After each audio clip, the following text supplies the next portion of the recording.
Assalamualaikum warahmatullahi wabarakatuh. Kembali lagi ke materi fisika statistik. Pertemuan terakhir kita akan membahas tentang statistik kuantum. Materi ini bisa dibaca di buku Fisika Statistik halaman 145 ya. Nah, keadaan mikro yang dibahas di bab sebelum ini hanya dibatasi pada keadaan partikel tunggal tanpa melibatkan sifatnya. Ketika sejumlah partikel itu berkumpul. Jadi kan selama ini saya bilang ada 5 partikel berinteraksi. Pasti teman-teman nulis partikelnya seperti ini kan? Ya karena saya ngajarinya seperti itu. Nah, ini maksudnya kalau kita menuliskan partikelnya seperti ini, seolah-olah partikel tersebut memiliki sifat yang sama. Karena pada bab-bab sebelum ini kita itu tanpa melibatkan sifatnya. Ya misalnya ada 5 mahasiswa. Ya kalau kita gambarnya seperti ini pasti kan seolah-olah mahasiswa itu sama-sama baik atau sama-sama pintar gitu kan. Nah, tapi untuk statistik kuantum pada pertemuan kali ini kita akan melibatkan sifatnya. Secara kuantum, partikel tunggal yang berkerumun mempunyai sifat simetri atau sifat antisimetri. Jadi kita melibatkan sifat simetri dan sifat antisimetri. Gitu. Apa sih sifat simetri dan sifat antisimetri ini?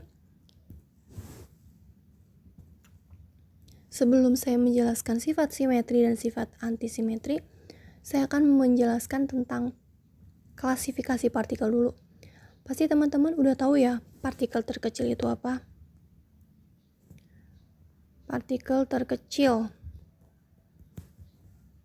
apa? Atom?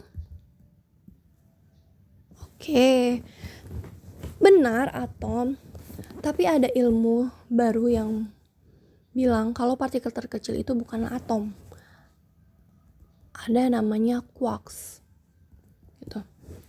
Jadi kalau misalnya kita mengklasifikasikan partikel, yang pertama itu adalah partikel elementer, yaitu partikel penyusun atau partikel terkecil.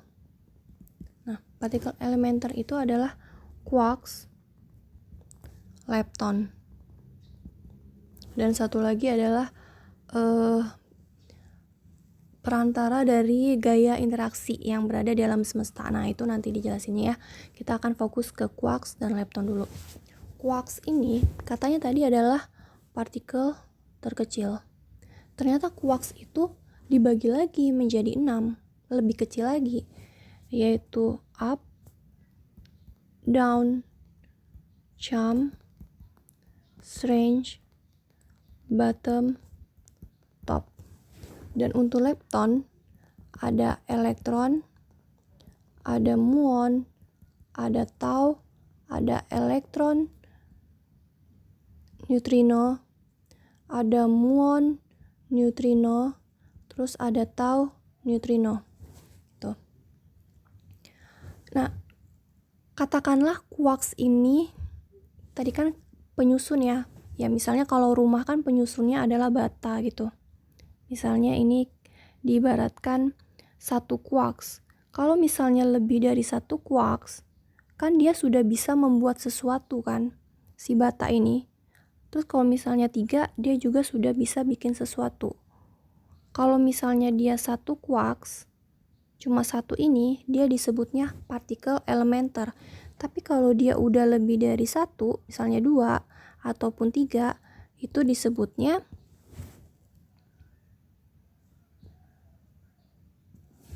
partikel komposit atau hadron. Nah, kalau dia terdiri dari 2 quarks atau 2 bata gitu ya. Ya biar gampang lah, 2 bata gitu. Disebutnya adalah meson dengan spinnya bulat, yaitu spin 0, 1, 2, dan seterusnya. Tuh. Nah, terdiri dari dua bata ini sebenarnya terdiri dari satu quarks dan satu anti-quarks.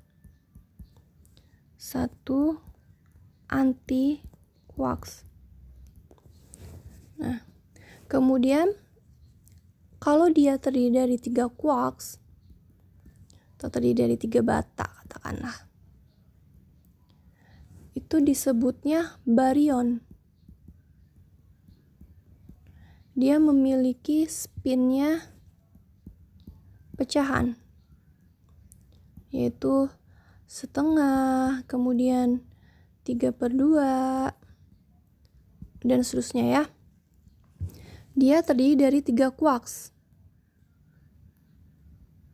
yaitu 1 quark, terus ditambah 1 quarks, ditambah 1 quarks.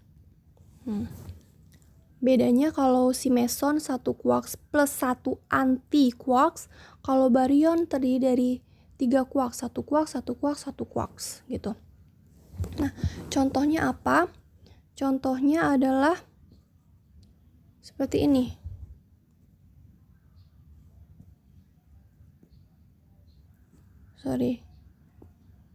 Nah, ini dia. Kita lihat di sini ya. 3 generation of matter. Di sini ada quarks, ada lepton, ada Gauss boson. Ini adalah partikel elementer atau partikel terkecil gitu ya. Di sini ada quarks yang saya tadi bilang ada up, terus ada down, ada charm, ada strange, ada top, dan ada bottom. Terus untuk lepton ada elektron neutrino, ada muon neutrino, tau neutrino. Dan satu lagi tadi yang saya bilang, kan ada zat perantara dari gaya interaksi yang berada di alam semesta. Nah, ini disebutnya Gauss boson. Tapi kita fokus dulu ke quarks dan ke lepton ya. Nah, ini adalah masanya. Ini massa, charge itu adalah muatan, ini adalah spin. Jadi untuk quarks ternyata dia spinnya adalah setengah semua. Oh, setengah semua ya. Quarks sama lepton itu pecahan. Spinnya setengah. Kemudian di sini ada muatannya. 2/3, 2/3, 2/3, dan untuk down, strange sama bottom itu min 1/3. Ya, bisa dilihat di tabel ya. Nah, tadi kan kalau misalnya lebih dari 1 quarks itu disebutnya partikel komposit. Partikel komposit atau hadron, ya kan? Tadi saya nulisnya seperti itu. Kalau misalnya dia 2 quarks,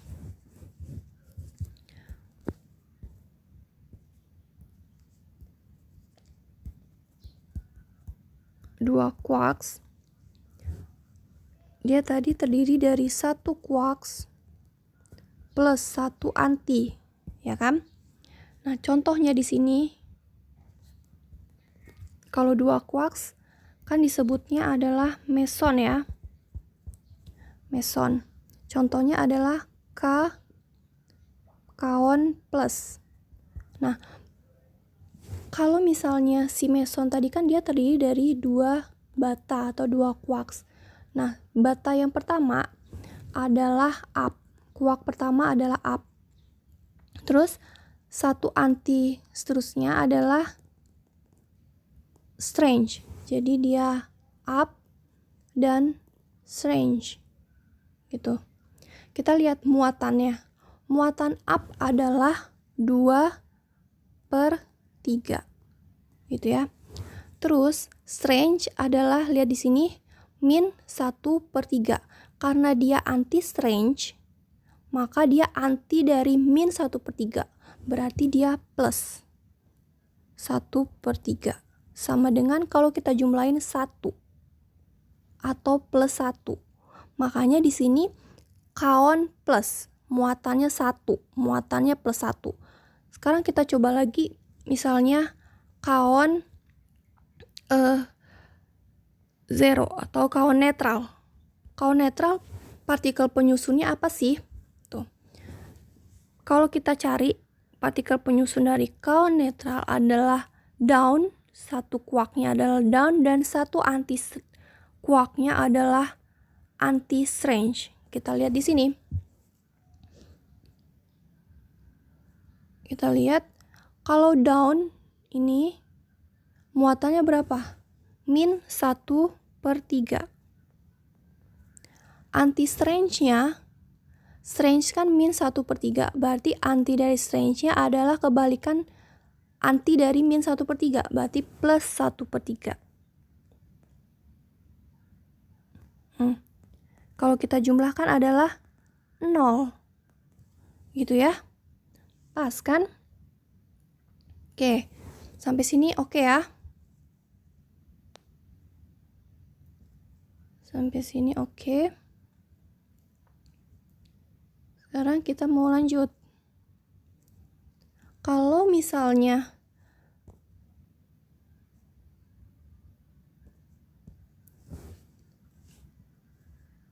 tiga quarks yang terdiri dari suatu quarks, terus ditambah lagi satu quark, ditambah lagi satu quarks, itu tadi kan disebutnya adalah baryon ya. Contohnya adalah proton. Proton itu teman-teman tahu muatannya positif, negatif? Positif kan? Proton itu positif. Nah, ternyata partikel penyusunnya dari proton itu adalah up, down. Tuh. Sekarang kita lihat di tabel. Up itu berapa, down itu berapa. Up tadi kan 2/3 ya. Up adalah 2/3. 2/3, terus down adalah min 1/3. Sekarang kita jumlahin. 2 tambah 2, 4, dikurang 1, 3. 3/3, atau dia 1. Nah, jadi bisa dilihat di sini, walaupun sama-sama plus 1, sama-sama plus 1 muatannya, tapi dia berbeda partikelnya. Yang satu partikelnya proton, yang satu partikelnya adalah kaon plus. Kenapa? Karena partikel penyusunnya berbeda. Proton itu walaupun muatannya plus 1, tapi partikel elementernya adalah up, dan down. Kalau si kaon, partikel penyusunnya adalah up dan anti-strange gitu. Jadi setiap partikel itu dia pasti ada partikel penyusunnya, yaitu berupa quarks. Dia bisa 2 quarks yang disebut dengan meson, atau bisa juga 3 quarks yang disebut dengan baryon. Gitu ya. Nah, contoh lainnya ada buat tugas buat teman-teman. Sekarang cari neutron. Neutron kan dia 0 ya, muatannya netral. Nah, sekarang cari gimana tuh kira-kira partikel penyusunnya. Oke.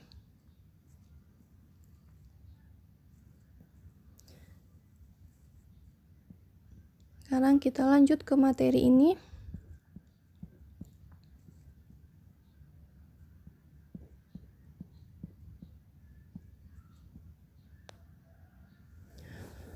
Nah, selain meson dan baryon, itu ada lagi yang namanya hiperon. Ada meson, ada baryon, ada hiperon. Nah, hiperon ini dia memiliki strange negatif. Gitu. Contohnya adalah Dia terdiri up, down, dan strange. Pokoknya apapun partikel yang memiliki partikel penyusun strange itu disebutnya hiperon. Gitu ya. Up, strange. Gitu. Jadi kalau dia punya partikel, ini kan sebenarnya baryon ya.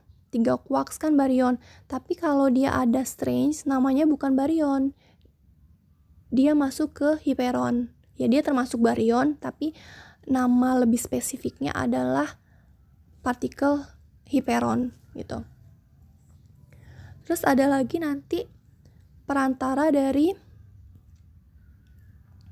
sorry ya ini kalau bolak-balik karena saya belum paham juga gimana nyatuin dua gambar ini gitu. Nah, selain quarks lepton ada lagi Gauss boson. Nah, Gauss boson ini adalah perantara dari gaya interaksi yang berada di alam semesta. Gitu. Maksudnya gimana?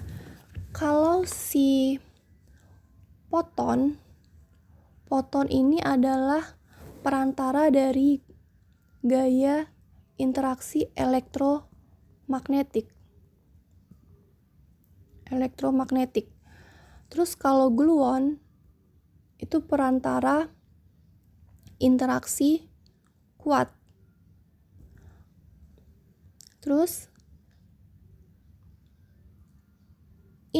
dua ini partikel Z dan partikel W itu adalah perantara dari interaksi lemah. Nah, kan saya tadi bilang ada 4 gaya interaksi yang berada di alam semesta. Nah, 4 gaya interaksi yang ada di alam semesta ini, yang pertama adalah gaya elektromagnetik, terus ada gaya interaksi kuat, terus ada gaya interaksi lemah, dan yang keempat adalah gaya gravitasi.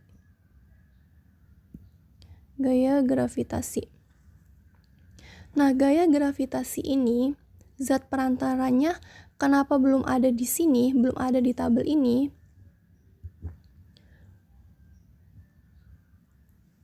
Karena partikel dasarnya atau zat perantaranya itu belum ditemukan, tapi sudah ada teorinya gitu. Sudah ada teori kalau zat perantara dari gaya gravitasi adalah graviton. Ya, adalah graviton. Jadi, graviton adalah partikel dasar yang merupakan perantara gaya gravitasi pada teori mekanika kuantum. Gitu. Jadi, sudah ada teorinya, tapi masih dalam hipotesis dan keberadaannya belum dapat ditemukan. Gitu ya.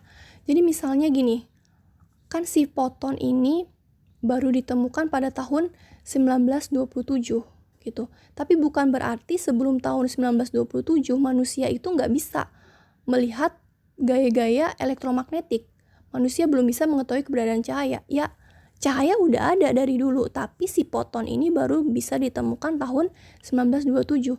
Nah, gitu juga dengan si zat perantara dari gaya gravitasi, yaitu graviton. Ya walaupun belum ditemukan, tapi gaya gravitasi memang ada gitu ya. Jadi ada 4 gaya interaksi yang berada di alam semesta, yaitu yang pertama elektromagnetik, yang kedua interaksi kuat, yang ketiga interaksi lemah, dan yang keempat graviton. Nah, kalau teman-teman mau belajar lebih lanjut tentang partikel, itu nanti bisa lanjut S2 ambil fisika nuklir di UI atau di ITB saya kurang tahu deh. Tapi kalau mau ambil di UI ya bolehlah nanya-nanya ke saya ya.